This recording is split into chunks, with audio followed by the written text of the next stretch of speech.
Qué tristeza. Bueno, se llenó el día. Vamos a ver algunos ejemplos en las Escrituras que apoyan esta definición de que Dios tiene algo mejor para nosotros. Parece tan difícil, diríamos nosotros, en este tiempo que estamos viviendo, parece tan difícil. Hay gente afuera del país, muchas veces se cree de que aquí en El Salvador, vengamos a contextualizar nuestro país, no se puede ni salir a la puerta de la casa.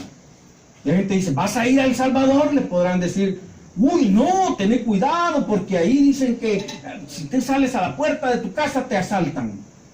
Si tú sales al supermercado te roban.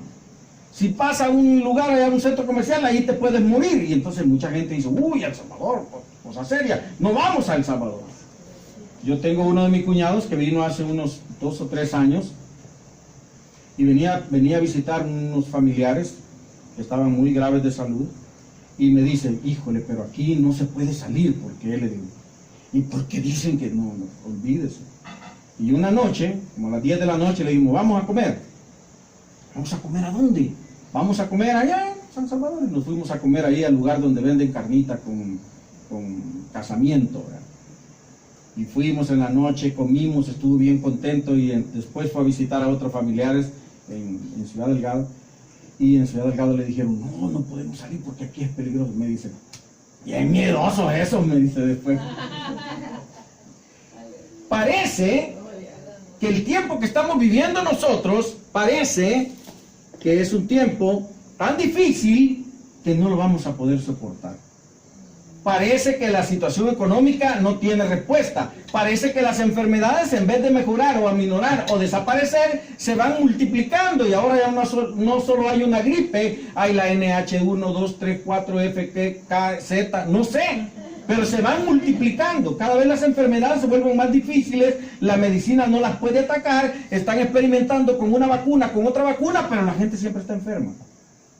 Parece como que las situaciones en las familias no tienen mejoría, porque en vez de ver cada vez más hogares unidos, sólidos, se ven cada vez más hogares de los que llamamos disfuncionales, donde solo está papá, donde solo está mamá, y muchas veces donde no está ninguno de los dos, y los hijos crecen con los abuelos. Esa es una realidad que no podemos negar, y cuando la vemos, parece que eso no tiene respuesta, no tiene solución. Esto no tiene, yo, ¿qué puedo esperar? Dicen, ¿qué puedo esperar si el infierno es aquí en la tierra? Me dijeron una vez. Si es que el infierno es este. No es cuestión que yo me voy a morir, voy a ir a parar al infierno. Aquí estamos viviendo nuestro propio infierno. Porque da la impresión que la situación política, social, económica, familiar que vivimos cada uno de nosotros y alrededor de nosotros que lo vemos pasar, es tan difícil que no tiene una respuesta, que no tiene una situación. Vamos a ver un ejemplo aquí en las Escrituras de una cosa algo similar. La viuda de Sarepta. ¿Recuerda esa viuda de un pueblo llamado Sarepta? Algunos dicen, la viuda se casó con un señor de apellido Sarepta. No, Sarepta era el lugar donde ella vivía. Entonces era una mujer viuda. Y dice la Escritura en primer libro de Reyes, capítulo 17, si usted puede tenerlo ahí a la vista, primer libro de Reyes, capítulo 17, verso del 8 en adelante, dice, vino luego a él, al profeta, palabra de Jehová diciendo, levántate, vete a Sarepta de Sidón y mora allí. He aquí yo he dado orden allí a una mujer viuda que te sustente. Entonces él se levantó y se fue a Sarepta. Y cuando llegó a la puerta de la ciudad, he aquí una mujer viuda que estaba allí recogiendo leña. Y él la llamó y le dijo, te ruego que me traigas un poco de agua para que beba. Yendo ella para traérsela, él la volvió a llamar y le dijo, te ruego que me traigas también un bocado de pan en tus manos. Ella respondió, vive Jehová tu Dios, que no tengo pan cocido, solamente un puñado de harina tengo en la tinaja y un poco de aceite en una vasija, y ahora recogía 2 leños para entrar y prepararlo para mí y para mi hijo, para que lo comamos y nos dejemos morir. Elías le dijo, no tengas temor, veas como has dicho, pero hazme a mí primero de ello una pequeña torta cocida debajo de la ceniza, y tráemela, y después harás para ti y para tu hijo, porque Jehová, Dios de Israel, ha dicho así, la harina de la tinaja no escaseará, ni el aceite de la vasija disminuirá, hasta el día en que Jehová haga llover sobre la faz de la tierra. Entonces ella fue como e hizo como le dijo Elías, y comió él y ella y su casa muchos días. No estaba pasando una situación tan fácil esta señora. Había sequía sobre la tierra. El profeta Elías, un capítulo antes, había profetizado una sequía sobre la tierra. Estaba la sequía sobre la tierra. O sea, no habían cosechas, no habían cultivos, no había nada que pudieran ir a decir, vamos a comprar grano, porque posiblemente estas ciudades no eran como fue en Egipto, que almacenaron granos. Se acabaron los granos y no había más, ni siquiera para comprar. Pero no era esa la única situación difícil que pasaba la mujer. Era viuda. Y una mujer viuda en aquel tiempo era una mujer abandonada. Era una mujer que no tenía nada. Prácticamente estaba ahí dependiendo de la misericordia de las personas que le pudieran dar ayuda. Y aunque tenía un hijo, ella tenía que esperar a que este hijo creciera y pudiera reclamar la herencia de su padre. Pero era una mujer que estaba dependiendo prácticamente de la misericordia de las demás personas. Era viuda. No podía decir, voy a ir allá a trabajar. No podían. Eran mujeres, prácticamente las viudas, eran mujeres en estado de abandono. Y ahí quedaban, sin nada. Porque el único que podía reclamar herencia y alguna cosa eran los hombres, los maridos. Pero no era aún así únicamente la situación para esa mujer. Había perdido, se le había acabado, posiblemente había vendido todo lo que tenía. Según nosotros leemos ahí, lo único que ahora tenía era un poquito de harina y un poquito de aceite. Además de haber perdido todo lo que tenía en su casa, posiblemente. Mucha gente cuando no tiene dinero lo que hace es ir allá al prestamás, al no sé qué, al otro, y vende sus cosas o las deja ahí guardadas por un rato por dinero y al final no termina reclamándolas. Había perdido todo. Esta mujer posiblemente había perdido todo, puesto que estaba dependiendo de un poquito y después decía, nos vamos a dejar morir, es que no había más esperanza. No tenía más comida, no había más donde guardar. Era una situación bien difícil. ¿Alguna vez ha estado en esa situación usted? ¿O yo? Donde ha abierto su refrigerador y no hay nada ahí, pero ni agua para tomar. Donde ha ido a buscar ahí, donde en el cajoncito donde guarda las cosas y ahí no hay nada. No hay nada.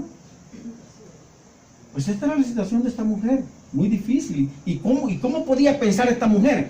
Ah, no, si esto ya va a pasar, esto ya es tranquilo, ya mañana va a ser diferente. Esta mujer en su mente decía, ahora me voy a dejar morir, porque mi situación es muy difícil. Tenía una situación, lo que nosotros llamamos de extrema pobreza. Y viene un hombre y le dice, tráeme un pedazo de pan con un poco de agua. Y lógicamente la reflexión de la mujer es, ay, perdóname, ahí está Dios, el tuyo y el mío, que saben que lo único que yo tengo es un poquito de harina y aceite para hacer un pan, comerlo con mi hijo y después sentarnos a esperar que nos llegue la muerte.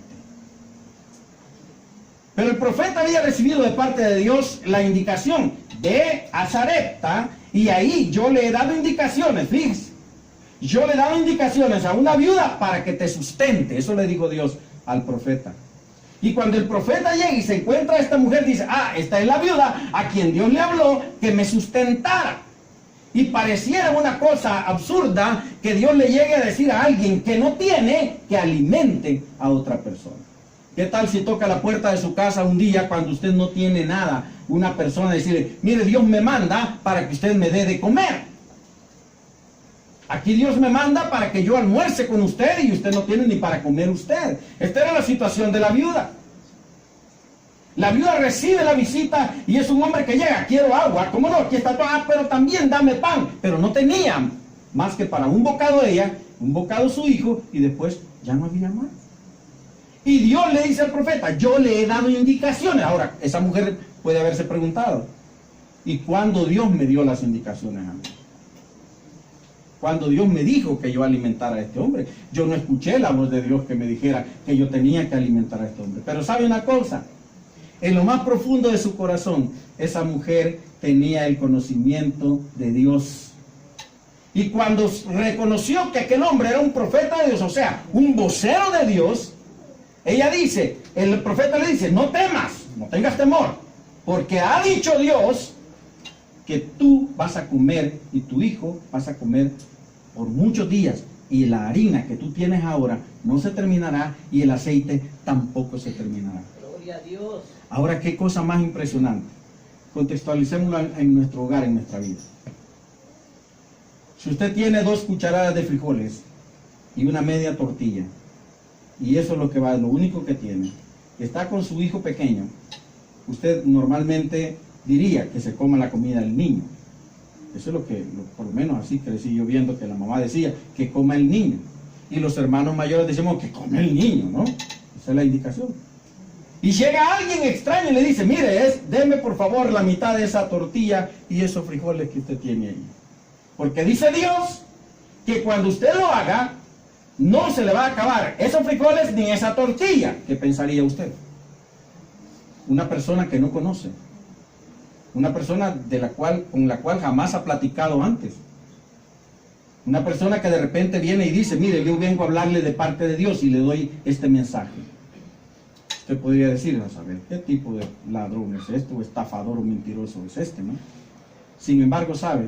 Cuando usted está clamando a Dios, y no dudo que esta mujer haya estado clamando a Dios, cuando usted ha estado doblando rodillas a Dios, y cuando viene la palabra de Dios, hay fe, hay convicción. Y una de las cosas que tenemos que aprender, porque lo sabemos de memoria, pero dijimos mientras estábamos en la clase anterior a este culto, dijimos, no solo hay que aprender, hay que aprender, hay que hacer nuestra la palabra. Y cuando usted y yo tomamos la palabra que dice que fe es la certeza de lo que usted no ve ahí, la convicción de que existe aquello que usted no tiene enfrente, eso es la fe. Cuando usted no solo recita el versículo, cuando usted y yo no solo recitamos ese versículo, no solo lo conocemos y decimos, ah, no, si esta es la fe. Cuando lo vivimos, entonces cuando se puede hacer realidad. Entonces cuando se puede hacer realidad. Hay muchas ocasiones en que no dudo, y hemos recibido en los momentos más difíciles que hemos pasado como familia, hemos recibido bendición de personas que sabemos que no les sobra, de personas que sabemos que nos están compartiendo de lo único que tienen, pero nos están compartiendo con gozo. Y la promesa de Dios viene. Cuando tú me crees, dice el Señor, todo te es posible. Cuando tú clamas creyendo, todo es posible. Esta mujer de seguro que estaba orando, estaba clamando. Llega el profeta, o sea, llega la palabra de Dios que le dice, Dios tiene algo mejor para ti de lo que tienes ahora. La mujer cree y la palabra se hace realidad en su vida. La escritura al final, el versículo final que leímos, dice, entonces fue e hizo como le dijo Elías y comió él y ella y su casa muchos días. Ahí se cumplió la palabra que Dios le había dicho al profeta. Yo le he dado a esta mujer para que te alimente, para que te sostenga. Ahí se cumplió la petición que la mujer quizás estaba haciendo de provisión para su casa. Bendito su nombre. ¿Cuál es el problema que usted tiene hoy? Parece que ya no tiene. A veces como que hablamos de lo mismo, pero a los humanos nos aqueja el tener o no tener. Eso nos agobia. Decía hace muchos años, ay, hoy no tengo dinero, cuando no tenían la cantidad de dinero que esa persona esperaba tener en sus manos. Y nosotros nos preocupamos cuando no tenemos, ¿qué vamos a comer?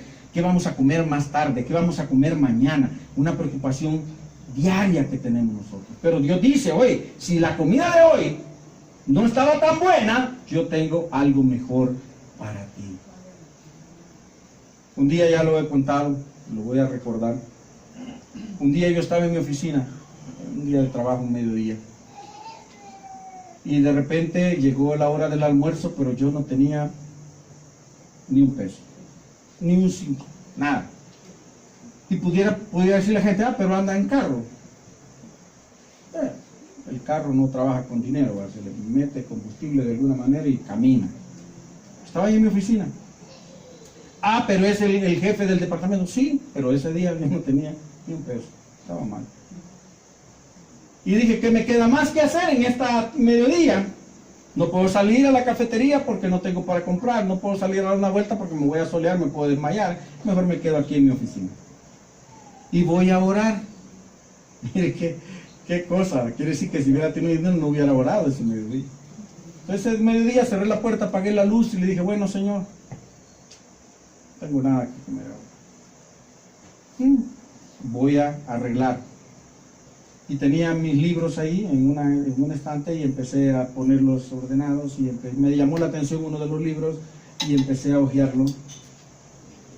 Y cuando estaba pasando las páginas, brilló una luz de $20 adentro del libro. Brilló una luz de $20. Yo no sé en qué momento a mí se me ocurrió meter esos $20 ahí. Después pensé que yo jamás los puse ahí, porque yo no acostumbro guardar dinero en libros ni en ninguna parte.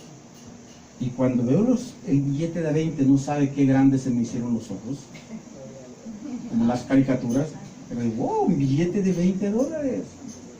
Y yo necesitaba ese día almorzar e ir a pagar un recibo.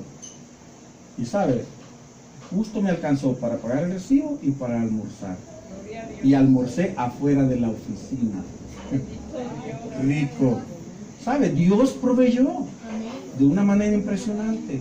Le conté hace un par de meses, cuando yo tenía que pagar mis cuentas al final de mes y no me alcanzaba. Yo hice las cuentas y sumé y me faltaba mucho dinero. Yo dije, Dios, ¿qué vas a hacer ahora? No sé qué vas a hacer. Cuando de repente yo tengo una cartera negra donde pongo todos mis recibos y algunas veces ahí meto el dinero cuando voy a cobrar al banco, pero el dinero del banco se me había terminado. Yo tenía recibos pendientes por más de $20 que pagar, por mucho más. Y cuando yo estaba desesperado, angustiado y estaba orando al Señor por una respuesta, de repente dije, quiero ver cuáles son los recibos que me faltan. Abro en la cartera y ahí habían casi $200. Y yo no sé de dónde vinieron esos $200, porque no me los puso mi esposa, no me los pusieron mis hijos, no me los regaló nadie. Llegué a la conclusión de que una mano milagrosa había abierto esa cartera y había puesto ese dinero para que yo pudiera suplir mi necesidad. Dios siempre tiene algo mejor. Posiblemente estemos angustiados, posiblemente estemos desesperados, posiblemente estemos afligidos, pero Dios siempre tiene algo mejor para nosotros cuando decidimos creer que Él va a hacerlo. Tenemos otra situación. Este mismo profeta Elías, que llega donde esta mujer en el capítulo 19, llega donde empieza a tener un ministerio fuerte, poderoso. Elías, usted conoce que Elías es de los profetas más poderosos que usted lee en la Biblia. Pero llega un momento en la vida de Elías que él llega en un momento de depresión. El hombre se pone a pelear con el pueblo. Ustedes, capítulo 19, ustedes, dice el 18 y el 19, ustedes le dice, son unos impíos. Están viviendo aquí en esta tierra, pero están adorando a los Baales. Ahora tienen que decidir si adoran a Jehová de los ejércitos, a los Baales, pero ya no estén con un pie aquí y con el otro pie del otro lado. Y el profeta está enojado. Le dice, ahora vamos a hacer algo. Vamos a hacer un sacrificio y aquel Dios que responda con fuego, ese es el Dios. Y el pueblo dijo, sí. Y dice, ¿qué cosa? El pueblo de Dios, Israel. El profeta no le estaba hablando a los impíos, le estaba hablando al pueblo de Dios. Y el pueblo de Dios dice, sí, entonces vamos ahora a definir si Jehová es Dios de verdad o si son los Baales los dioses. Porque ellos tenían sus lugares de adoración, tenían sus profetas, sus sacerdotes paganos, a quienes estimaban, a quienes respetaban mucho. Y cuando preparan todo, el fuego vino del cielo sobre el sacrificio de Elías, y los profetas aquellos terminaron siendo degollados. Pero llega un momento de debilidad, porque esos momentos llegan a la vida. Quizás nosotros hoy podemos tener un gran éxito, una gran victoria, nos puede estar yendo bien, pero llega un momento en que se nos baja todo y nos cae una especie de depresión. Y ese momento le llegó al profeta. Dice que el profeta, de repente, cuando se siente amenazado, hay una mujer que le dice, mañana, así como tú hiciste con los profetas, yo voy a hacer contigo. Y el hombre sale corriendo, huye, rumbo al desierto, cansado, agotado, agobiado, se acuesta debajo de un arbusto y comienza a lamentarse y le dice: Dios, quítame la vida. Quítame la vida, yo ya no quiero vivir, yo no merezco vivir. Mira, estoy solo, soy el único que ha quedado, el único que tiene celo de tu palabra. Ahora yo estoy solo en la tierra, quítame la vida mejor, yo no puedo resistir más esta situación. Dios comienza a trabajar con él, porque Dios, aunque nosotros nos lamentemos, como hemos cantado, Él nunca deja de amarnos. Gloria a Dios. Lo que Dios no está de acuerdo es muchas veces en la actitud nuestra, pero el amor de Dios hacia nosotros es fiel y permanece para siempre. Y Dios ve a aquel profeta que está ahí y envía para que lo alimenten, ¿verdad? Algunos dicen que la Biblia es la versión más creíble, que eran cuervos que Dios envía para que lo alimenten. Otros dicen que le decían cuervos a unos comerciantes que pasaban por ahí porque se vestían de negro y por el sol eran de piel muy morena, y que ellos eran los que le pasaban dejando comida a Elías. La situación milagrosa no sería que los que pasaban por ahí le dieran de comer. La situación milagrosa es que algunos animales carroñeros, definidos por las Escrituras como animales inmundos, pudieran ser instrumentos de Dios para ir a alimentar a un hombre santo. Eso es milagroso. Como aquellos animales carroñeros que debieron comerse ese alimento que llevaban, lo depositaban para que el profeta comiera. Eso es milagroso. Y el profeta está ahí y recupera fuerzas.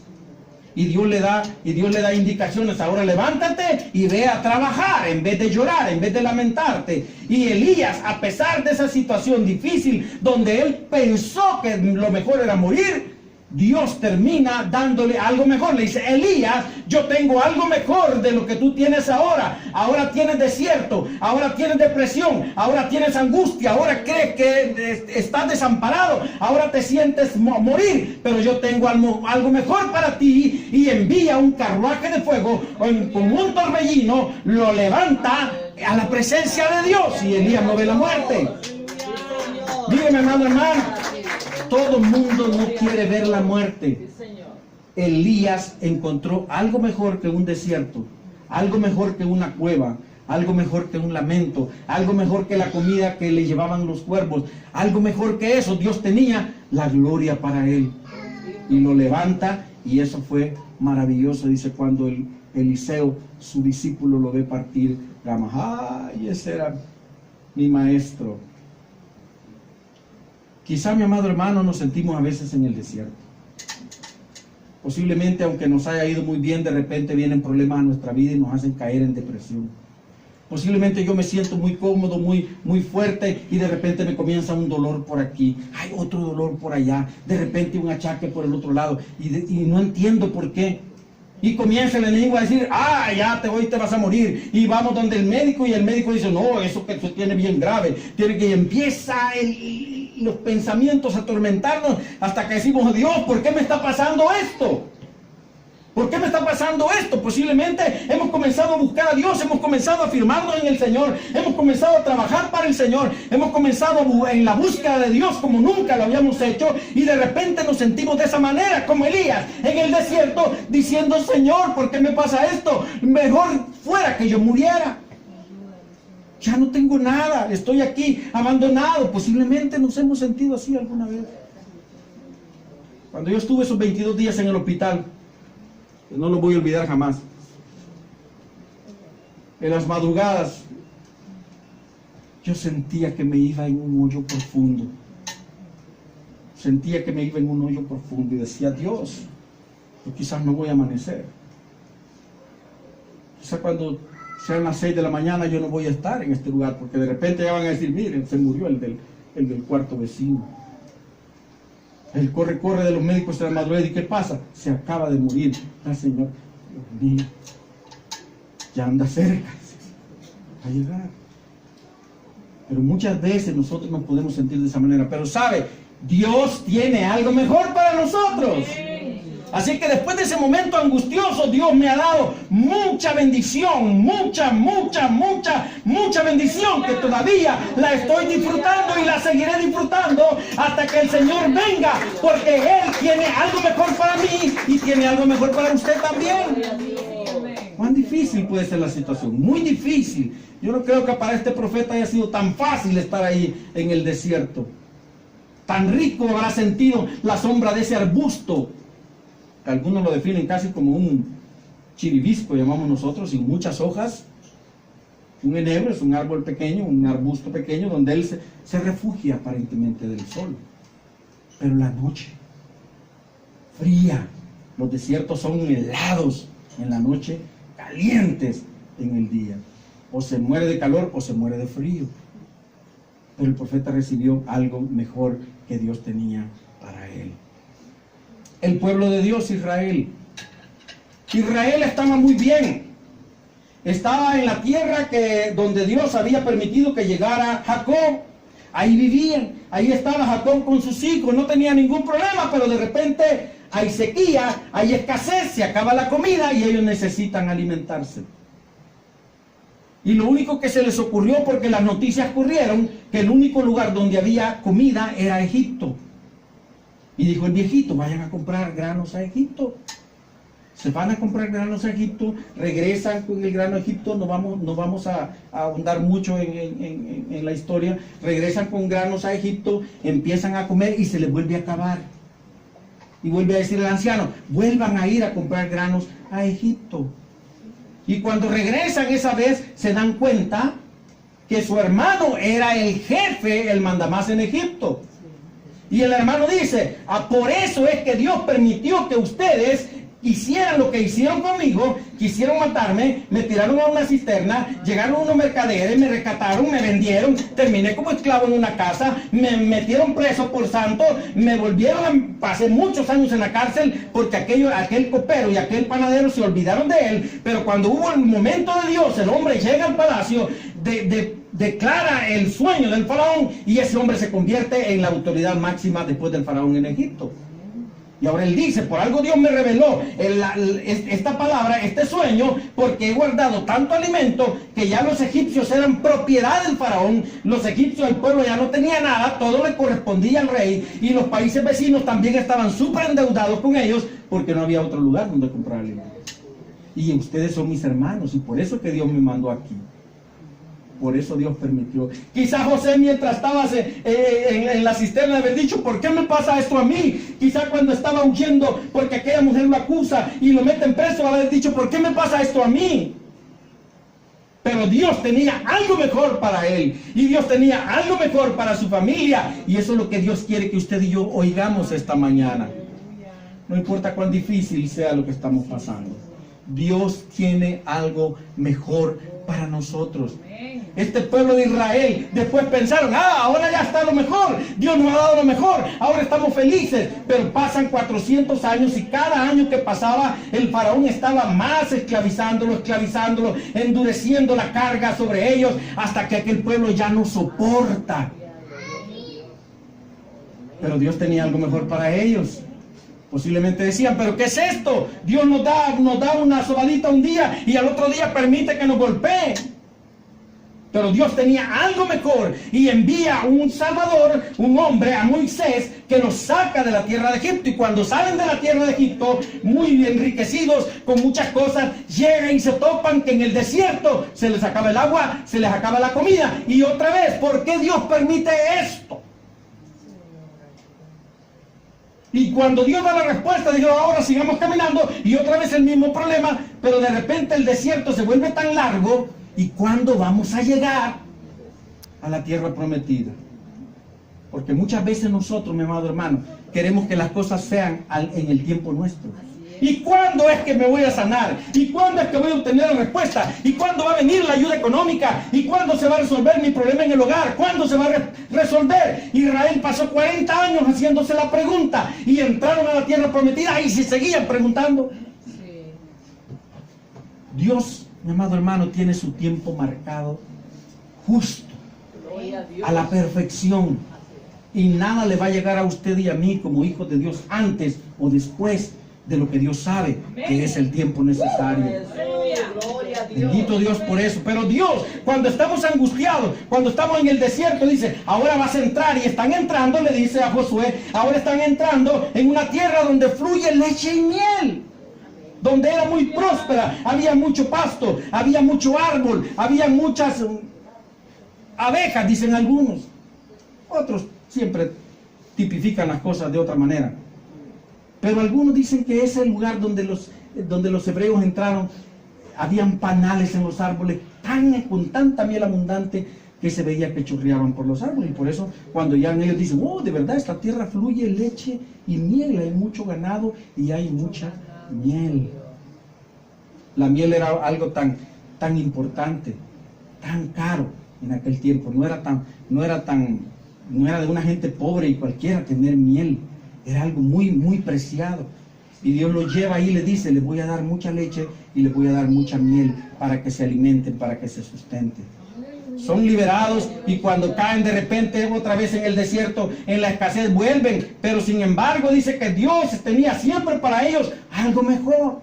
Llegan antes de entrar a la tierra prometida para pelear con Jericó, de lo que hablamos la semana pasada, y el pueblo ve un río ahí que se había crecido en esa época, y ¿cómo lo vamos a pasar?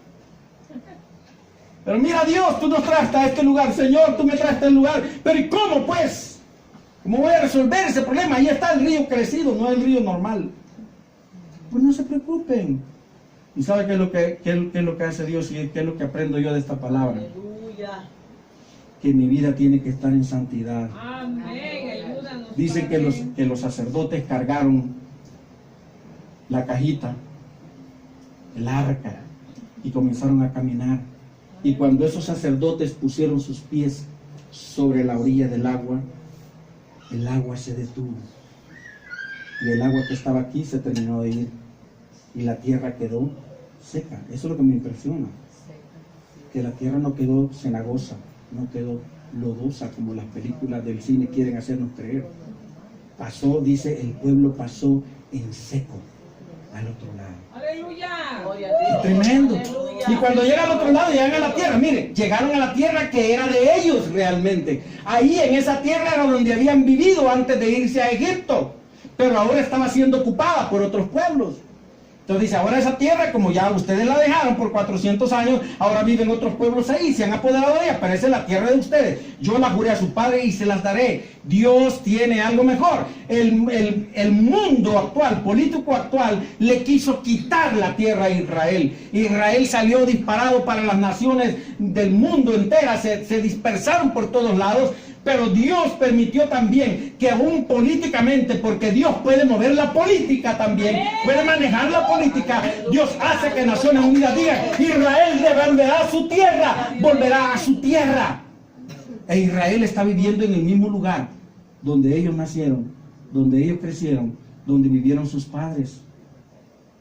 Dios puede cambiar la situación. ¿Cuál es la situación que estamos enfrentando? ¿Cuál es la situación que estamos enfrentando?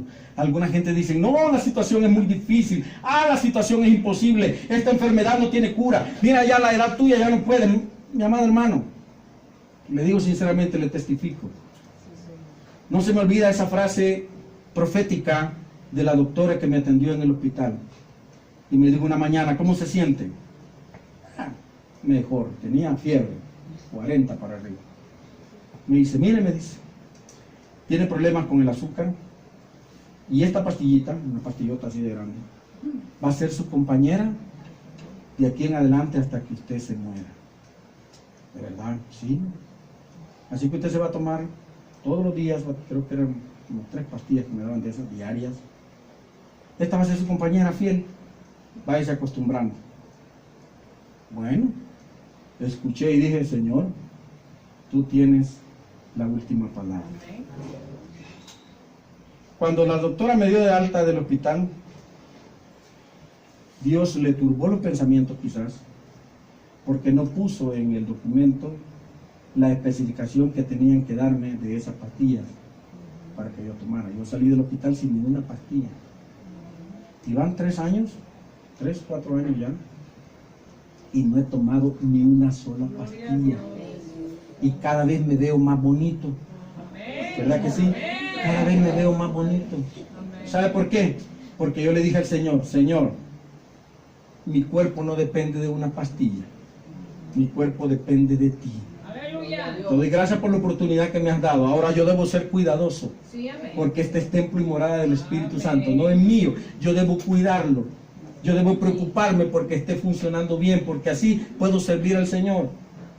Pero no voy a tomar ni una sola pastilla. Y aunque me digan a mí, ay, que sí es peligroso, que usted debería de tomar, que debería de irse a chequear periódicamente. ¿Sabe? Me regalaron un aparato que sirve para medir el nivel de azúcar. No sé ni cómo usarlo.